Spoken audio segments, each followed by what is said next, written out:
this great nation, our country, our home, that it would be governed by those principles, those godly morals, and that they would define our laws, they would define our justice system, they would define and guide our ways, guiding our education, thus causing us to have true liberty.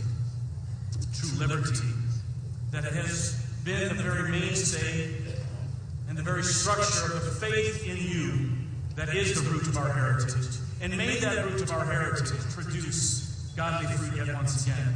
That America would be godly. That America would be good again, resulting in making America great again.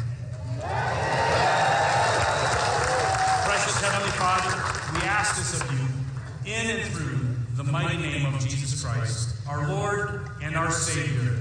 Amen. Amen.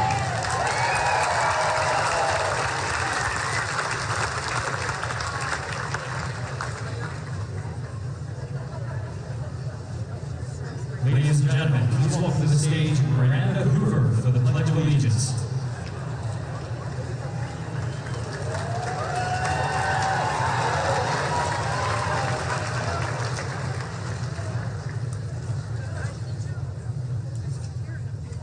Good morning.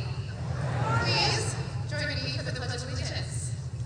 I pledge allegiance to the flag of the United States of America and to the republic for which it stands, one nation, under God, indivisible, with liberty and justice for all.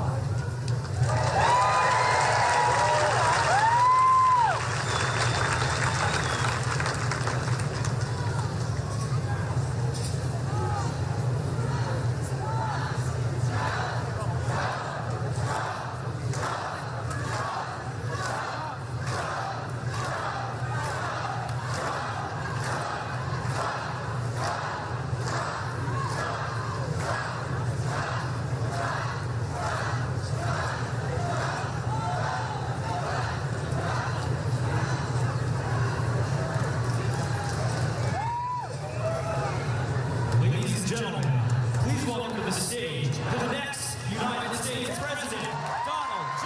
Trump.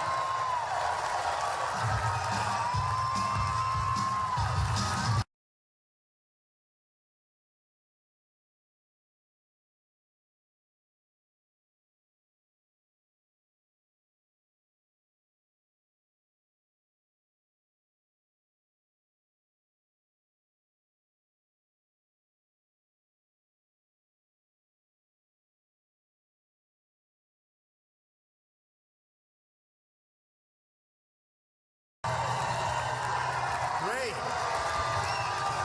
How good is this, huh? How good is this? So amazing. So amazing. And you know, it's like this, wherever we go, it's like this. There's going to be change, but real change, not Obama change. You remember the famous Obama change? So, who saw the debate last night? Great book. And who won the debate? Yeah, we did well. Everybody. I mean, I think there were a few people that really did well last night. And we were given good credit. It's hard to get credit from the press. You know, when you get credit from the press, you know you really did well. Because boy, do they not want to do it. I think more importantly, we won every online poll. We won Drudge, Time Magazine, every week, every time we had it. So we won CNBC. You know, they did a poll during the show. And it kept saying Trump 50, 51, 59, 52. The other one 6, 5, 9. And I loved it. I just saw that this morning. I'm watching and saying, what is that? That's the poll as you're going along. And it kept going higher and higher. I said, we should have gotten longer and longer. But we really had an amazing period of time because, and I have to tell you, that, and we're going to do some questions and answers later because I have all day. I mean, we'll just but so we'll do that. Think of some good questions, some really vicious, violent, crazy questions. Okay? Look at all these people. That was Bill O'Reilly. We did O'Reilly run tonight, so that'll go on in a little while. But so you'll go home, you'll watch O'Reilly, you'll OD on Trump today. That's enough, right? You say, oh, that's too much Trump. That's why, you know, I said, it's true. I'm going to spend whatever it takes. You know? I have more money than anybody else, right? So it's, no, I hear one guy has 10 million in the bank, one guy has 4. You know how much they spend to get $10 million in the bank? I heard the other day. No, they'll spend like 8. Yeah, that's right. Who said 8? Somebody, you know what I'm talking about, right? No, they'll spend like 79 cents on the dollar. I say, what do you mean? But the report is that they have like all this money, but they spend so much money to get the money, so they'll end up in some cases with 20 cents left. This is going to run our country. Tell me. You know, I take small contributions to people where they give, like, I always say the woman I read, this lengthy letter, she gave $7.50. But, they take $50, $100, $200. And frankly, I love that only in the sense that they feel invested in what we're all doing. But there's no PACs where people set up PACs in my name. They use the name of the book for one of the PACs. I don't know who the people are. And we sent legal notices to every PAC. I think they had 9 or 11. They were all over the place. Everybody's forming a PAC. Some of them probably had good intentions. They're going to fight for Trump. And I like that, but, you just don't know. And some of them had good intentions. You know what it was? Their wallet. That's what the good intentions were. You can imagine. So we wrote a very strong legal letter, and I felt badly because honestly, let's say of the 9 or 11 or whatever there were probably some in there that were really going to go to town. And you're telling them, we don't want your help. Please give your money back. They don't even have to do that. I don't know what they do. They'll probably use it for another candidate. They'll make a deal. That's probably what they do. But it's really bad. These super PACs are really, really bad. And they're really controlling the system right now. And, you're supposed to not have involvement in them. And you see what's going on with them. And you see all of the money that's being spent and the millions. Like Jeb has $100 and some odd $1 million. Now, I don't know if that's after all of this expense. Who knows? But Jeb has a lot of money in there, and Rubio has a lot of money, and Ben Carson has a lot of money in the super PACs. And, and I say they're no good. They're really going to hurt our political system, and something has to be done. And actually, last night I called it, but people found other things more exciting, like the fight last night, where I hit Kasich. They'd rather have that than when I said, no. And remember what I said about Jeb? And remember what I said about Rubio. Okay, everyone said, oh, no, you're wrong, Mr. Trump. I get no credit for this stuff. I said they don't like each other. I said it, and, people forget. So 2 months ago, I make a speech. Everyone says, oh, Mr. Trump, they're really funny. So Jeb is the governor, and the other guy's the young guy. And in all fairness, Jeb was the mentor. And I'm not knocking either one. When I say this, but I said they don't like each other. And everyone said, you're wrong. And they all said that Rubio would never, ever run because it would be disrespectful to the guy that was his mentor. And I understand that. There's a loyalty thing. We know what loyalty is, right? But there is a loyalty. And so everyone said they weren't going to, run and this and that. Well, all of a sudden, Rubio announced maybe he will, maybe he won't, but he announced he will. And people thought, and Jeb said, they interviewed Jeb, he said, no, I'm not upset. He said, dear friend.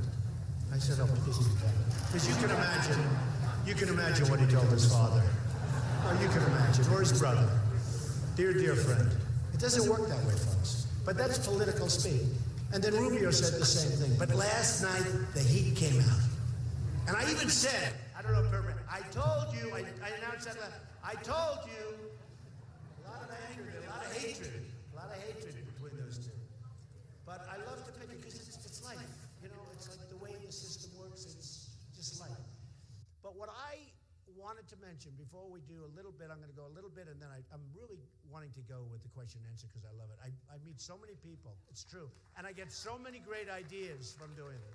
And I love it. Ask me anything. What the hell difference? A lot of guys, they're all canned. They have lobbyists, and the lobbyists control them, usually through the super PACs, and they have donors, and they have special, and they're totally controlled.